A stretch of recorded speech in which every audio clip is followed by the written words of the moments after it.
விஜயனுடைய அரசியல் பயணத்த பத்தி நீங்க என்ன நினைக்கிறீங்க? விஜய் வந்தப்போ மாநாடு ஒண்ணு ஃபர்ஸ்ட் மாநாடும்போது நான்லாம் பயங்கர அவர் ஏற்கனவே நான் விஜய் ஃபேன்.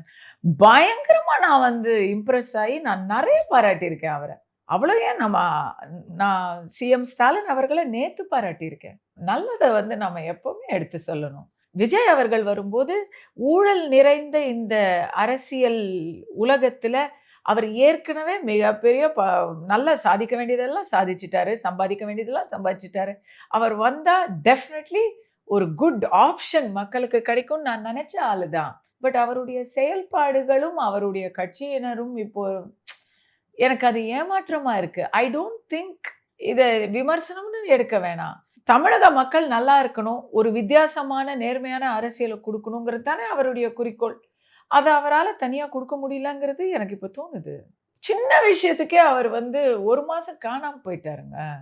ஒரு படத்துக்கு வந்து ஒரு ரிலீஸ் பிரச்சனை வந்தா, அதோடைய ஹீரோ வந்து அப்படியே போயிட்டா, காணாம போயிட்டா, எனக்கு மனசு வருத்தமா இருக்கு அப்படின்னு சொன்னா, சினிமால அப்படியும் ஹீரோஸ் இருக்காங்க. ஆனா, அதே சமயத்துல லேப்ல வந்து சொந்த பணத்த போட்டு திருப்பி நான் வந்து யார உதாரணம் சொல்லப் போறேன்னு உங்களுக்கே தெரியும். Okay, captain. ஒரு கிரைசிஸ் வரும்போது, அந்த நிமிஷத்துல முடிவெடுக்கிறவன் தாங்க தலைவன். அவர் தாங்க அவர் அவர் அவர் இறந்தது வந்து தமிழ்நாட்டுக்கு ஒரு பெரிய இழப்புங்க. உண்மதான். என்ன சந்தேகம்? அவர் எவ்வளோ ஒரு cut and right, straightforward. யாருக்கும் பயப்பட்ட ஆள் இல்ல.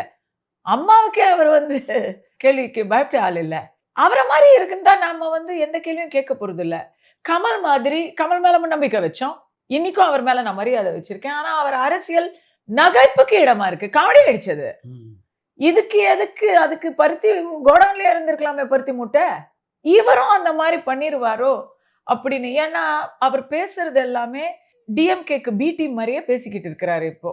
எஸ்ஐஆர எதிர்க்கிறாரு. எதுக்காக எதிர்க்கிறாரு? எஸ்ஐஆர்னால ஓட் சோரி ஆயிரும். வாக்காளர்கள்லாம் போயிருவாங்க. எதிர்க்கிறாரா?